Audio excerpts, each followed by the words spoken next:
I've had my boat for 30 years now.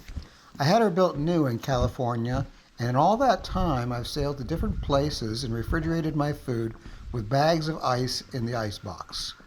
The ice would usually last less than a week, so my most comfortable voyages were not very long. I am older and grayer now, and time is getting short, so I've decided to upgrade my refrigeration so I can live aboard for longer periods of time. This video is about the OzeFridge refrigeration system from Australia. It is a split system using a refrigeration plate and a compressor. I'll spend a small amount of time showing the installation and spend most of the time discussing how I dialed it in for a good operation. So let's do it. Installing the OzeFridge was very simple. In fact, it would have been a boring video, so I'll skip that part. So let me show you what it looks like after the installation. First, we'll take a look at the compressor. I had two location choices for the compressor. I could install it under the quarter berth very close to the ice box, or I could install it in the lazarette. I chose the lazarette because there would be more ventilation and room. That arrangement spec'd 12 feet of copper and electrical lines to the plate and 17 feet of waterline tubing to the freshwater tank. Since temperatures in the lazarette would be above 90 degrees, I decided on a water-cooled option for the OzeFridge. This was a good decision because during the test period, which is in the summer, the water pump did indeed kick on to help cool the unit. So here it is. For the compressor, I built a mounting shelf. The unit has two exhaust fans on one side and an intake on the other side. The manual said that the unit should flow air between different parts of the boat so as not to recycle hot expelled air. So that's what I did. The intake took air from the open space in the lazarette, and the exhaust blew air through two 4-inch holes in the lazarette bulkhead. I used a dryer duct from Ace Hardware to channel air out of the exhaust, and I used PVC pipe to shield the wires and the water tubes from exposure. Now for the cooling plate. I had to drill a hole in the side of the ice box to run the lines. Exiting the ice box, I had a microscopic target for the hole. A 1/2 inch error in any direction would have been a disaster. Fortunately, I nailed it. From the ice box to the lazarette, I ran the line along the side of the boat. OzeFridge installed a foam insulation sleeve along the entire length of the line, which was so fragile it tore in several places as I unpacked the box. So to prevent this, as I routed the line through the side of the ice box and further aft, I wrapped everything in black duct tape. This turned out to be a good idea, and everything worked according to plan. I had to rebuild the food shelf inside the ice box. Since the plate mounted to the side of the ice box, I ended the shelving at the plate rather than the ice box wall. Even though my ice box has 3.5 inch insulation all the way around, I added 1/2 inch insulation along the bottom and along the front and rear walls. The last component is the water pump. I mounted this just below the freshwater tank. The purpose of the pump is to draw fresh water out of the tank and use it to help cool the compressor unit during hot weather. The water is returned to the tank, so this is a closed system. The plate needed some analysis, so let's go to my planning diagrams, which guided me in choosing the correct size and orientation. Yeah, so I should mention something here. So the OzeFridge has a U.S. distributor. His name is Rich Boren. He's an A-plus guy. So as I calculated sizes and configurations, I sent everything to him, my diagrams and pictures and everything, so that he could verify my calculations and my choices to make sure they are correct, because this thing's coming from Australia, so it just was not going to be good for me to send this thing back if I got it wrong. So he came in very handy. Okay, here's my computer screen. So I'm looking at the plate size options that come from OzeFridge. So they've got a small plate, and they've got a medium plate, and they've got a large plate. It comes in portrait or landscape, and the tubes can, the lines can go out to the right or they can go out to the left. So that's kind of what I was up against on choosing what to use. So I drew a diagram of my ice box. Let's go to the side. So I filled my ice box with water, and I measured the water, and I have 40 gallons of water. So that kind of told me I was going to try and shoot for a medium plate, as wide. They come in two widths. I was going to go as wide as possible. And so I cut this out of the brochure and pasted it in on top of my diagram to see that I had 1.5 inches of space at the top, and I was resting on the bottom of the ice box, 15.74 inches wide, 12.99 inches high, and so it looked to me like a medium plate would fit perfectly sideways. And I also measured where the hole would be, and looking at the top, let's go, here we go. Looking at the top with the medium plate, I can see that it fits in nicely here. And so the choice was medium plate. However, there are two things I missed, and I'm glad I kind of have a little room either way. So right where the M is, there's like a radiator filler cap where you pour in the antifreeze.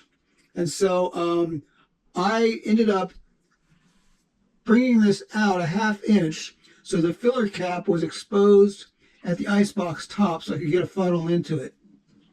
And on the side, I had 1.5 inches gap at the top, and it turns out the lines coming out the top add another 3/8 of an inch to the diagram and the spec in the OzeFridge file. So I'm glad I had 1.5 inches gap because I pretty much used up all of it.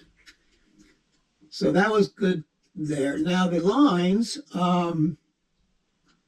I calculated the water line coming out of the bottom of the water tank going back to the compressor would be 19 feet. So it's got a run along it. It's got a 53-inch rise and another run back to the lazarette.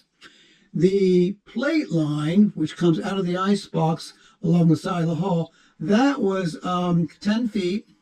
And I added 2 extra feet just in case I was off and for radius of curves and so on. So I came up with 12 feet. So I ran all this past Rich, and it looked good. He said okay, and so we ordered it. And then 2 weeks later, the OzeFridge came in, and I was off and running. Okay, so after I installed it, I added the 10% glycol and 90% water solution to operate as a fridge. And I set the control panel to -10 degrees centigrade, meaning that the unit shuts off when the temperature is down to -10 degrees centigrade. And when it warms up to -2 degrees centigrade, it will turn back on. So there's an 8-degree variance between the low and the high temperature.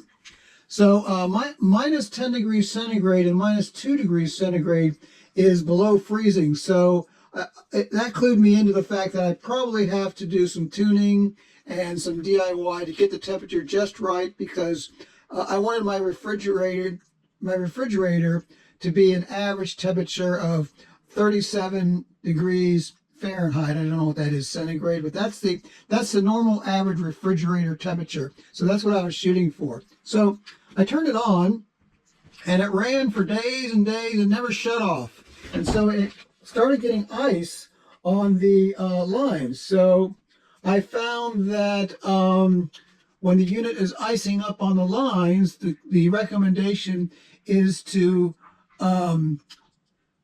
release the refrigerant 3 to 4 seconds at a time, let the thing run, and repeat this process possibly many times, it says. Okay, well, my problem was that I did it 4 times. So that's 4 seconds of refrigerant times 4 depressions is 16 seconds of gas escaping from the system, and I was worried that I would get too little and I'd have to call a refrigerator person out to the boat and have them recharge the whole thing. So I got a hold of Rich, and he advised me just to keep going and don't worry about it. So I kept depressing the service valve for 4 seconds and waited for a while, in this case a day, between depressing it, just to make sure I wasn't getting it undercharged. And it turns out I had to press the service valve 10 times, 4 seconds each. That's 40 seconds of refrigerant until finally the ice disappeared from the lines. And so my conclusion there was the unit was delivered to me very highly overcharged, but I did manage to get it to finally cut out, and the temperature in the icebox got down to minus 10 degrees centigrade. Okay, time to dial it in. So OzeFridge has a calculator where you enter your icebox specs, and it'll tell you, in my case, my runtime should be 4.24 hours per day. So that was good to shoot for. So set at minus 10, I was actually running 9 hours per day, or 41% of the time the compressor was running.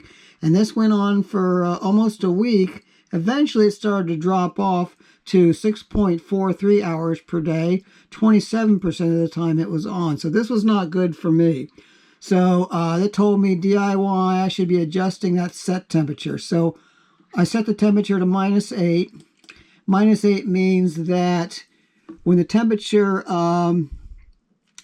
gets up to 32 degrees Fahrenheit, the compressor will cut on, and the compressor will cut off at 17.6 degrees Fahrenheit. And when that happened, the icebox temperature ranged from 28 degrees to 34 degrees. So the icebox was warmer. However, the compressor was still running excessive in my book. So 7.2 hours, 29% of the time. So I set it to minus 6. Minus 6 means the compressor cuts on at 35.6 degrees Fahrenheit, cuts off at 21.2 degrees Fahrenheit. With that, the icebox temperature ranged from 29 degrees to 35 degrees Fahrenheit. Getting a little warmer, and that's good. And the compressor on time was 5.62 hours, 24% of the time. Still not quite good enough. I'm shooting for 4.24 according to the specs from their calculator. So I set to minus 4.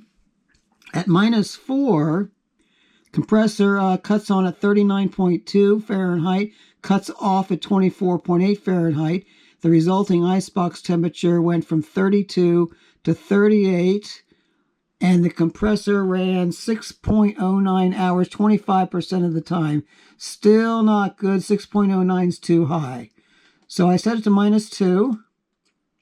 And at minus 2, compressor cuts on at 42.8 degrees Fahrenheit, cuts off at 28.4 degrees Fahrenheit. The resulting icebox temperature ranged from 29 degrees Fahrenheit to 37 degrees Fahrenheit. That is perfect. The average refrigerator temperature I was aiming for was 37 degrees. According to my internet searches, that is a good number. The icebox temperature, the compressor runtime was 4.54 hours, 19% of the time. That is very close to their calculator, which says 4.24. So minus 2 set produces the numbers I was looking for, and I measured this over 24 hours, and you'll see the average compressor duration on was on the average between 20 minutes and 25 minutes. Duration off was kind of varied. I suspect it was due to the outside temperature. This was over the course of a day. Now, just for experiment, I set it to 0. And at 0 degrees set, that means that the compressor cuts on at 46.4 degrees Fahrenheit, cuts off at 32 degrees Fahrenheit. That's much too warm for a refrigerator. The average temperature in the icebox temperature went from 37 degrees Fahrenheit to 44 degrees Fahrenheit. So the whole thing was unstable at this point, and the compressor time was 5.58 hours, 22%. But this is not what I wanted at all. So I did another -2 during the fall. Outside temperature was lower. Let's see, fall outside temperature between 65 and 75 degrees outside. Our compressor ran 3.53 hours. Excellent. And the icebox temperature, 33 degrees Fahrenheit to 37 degrees Fahrenheit, exactly the same as it was in the summer. Also excellent. So in summary,